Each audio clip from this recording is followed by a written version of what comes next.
Hi everyone, my name is Sarah Warman Hirschfield from the Daily Princetonian, and I'm here with Rachel Yee, class of 2019, and the USG President. First question is, we've gotten this from a lot of our viewers, how do you live your day? Are you incredibly busy doing USG work? How do you manage being a student on top of that? So I wake up at 6 every day. I try to get to the gym at 6:30, at the latest 7. So I've learned that I can cut out wasted time by showering at the gym, so I'll go straight from the gym, shower there, and then go to breakfast, and then I like to be done around 8:30 with all of that, and then I'll start answering emails from about 8:30 until my first class. Usually I'll have a couple of meetings in between, but that depends. That's kind of on a need-to-need basis, but I try to get a good amount of work before my first class at 11.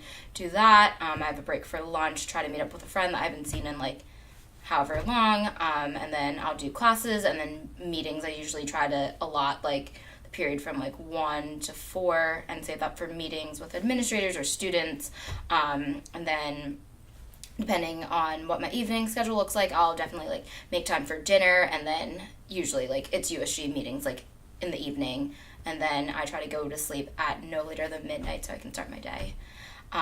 But I would say I've gotten a lot better at time management.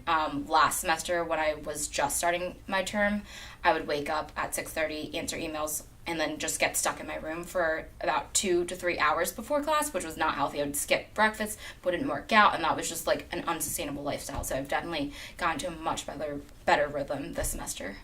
And how many hours per day are you doing USG stuff? Per day, I usually track it per week. On average, I'd say per week is about 40. That was last semester. I was tracking it more closely last semester. And then I would say a slower week, it could be the low would be 30, 35. And then in weeks where I would say in the very beginning, with honor committees, or when the honor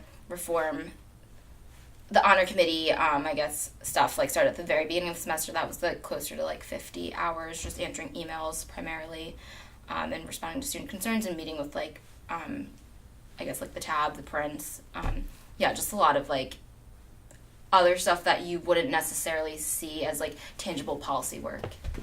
Yeah. So everyone on campus knows your name and face. What is something you think a lot of people don't know about you? It might be a misconception or something that's less public. I actually don't think that a lot of people know that I took a gap year. I would say most of my close friends know that, but that is a pretty fundamental part of, I think, my Princeton experience. I mean, when I came back, it certainly altered the way I handled friendships, activities here, gave me a very different perspective. I think it really opened my eyes to, I guess, the world outside of Princeton. It gave me a much less narrow view of what kind of activities I could pursue here, or even how I pursued my social life, and definitely made me a lot more intentional about friendships here. And as you've kind of evolved as a student and as a classmate, as a friend, what are some big takeaways that if you're talking to kind of pre-frosh or students thinking about applying, what do you wish you had known at the beginning? I would say there were 4 main things that I really wish I had known. 1, I wish I would have gone to talk to my professors earlier. I think I was too nervous. I was oh, these are esteemed faculty. What could I possibly add, to their time? But, they genuinely want to invest in their students. I wish I'd done that earlier. I really didn't start talking to my professors until probably my sophomore spring or fall. I was too nervous to do that.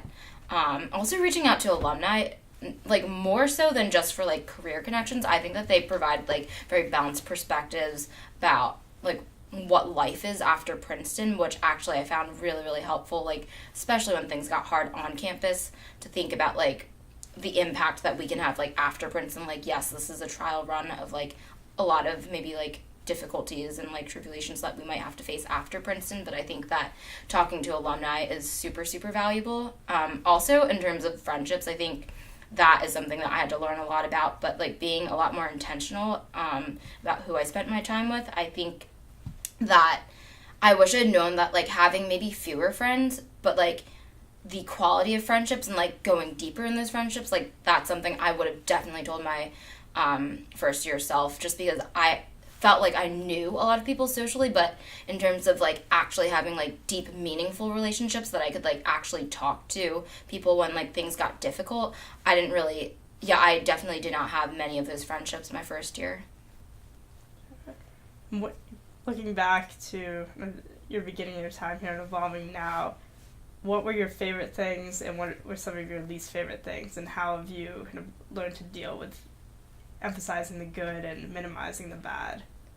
I would say some of my favorite moments were actually like pretty unexpected, very serendipitous. One of the few moments that like stands out to me like very, very clearly, like I have one of my best friends, Josie, we were just like dancing in the Wilson, dance rooms. Like yoga was canceled or Zumba was canceled for the day, and we're like, okay, like what do we do now? We still need to exercise, so we like just created our own little dance class, and just like really sweet moments like that where I'm like, I don't know if I will ever see this friend, or if I will see this friend after Princeton, just because she's going back to Europe and I will probably stay in the States, but just I don't know, like enjoying like being around people that I don't know, that I would consider, or I would hope to be, like, lifelong friends. I think those are some of the sweetest moments. Also, I guess, like, even academically, like, working really hard and, like, finally understanding concept. I remember in Arabic that I took my first year here,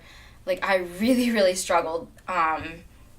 Like, I would go to office hours and work, like, maybe 3 to 4 hours every day on Arabic, but, like, it was still very difficult for me. And, like, I think finally being able to, like, get through, at the end of the year, we had to have, like, an oral presentation and then kind of, like, an oral conversation with our professor. And, like, I was able to get through a 30-minute conversation in Arabic, and I was like, wow, like, all this, like, terribleness that, like, I experienced, like, was worth it.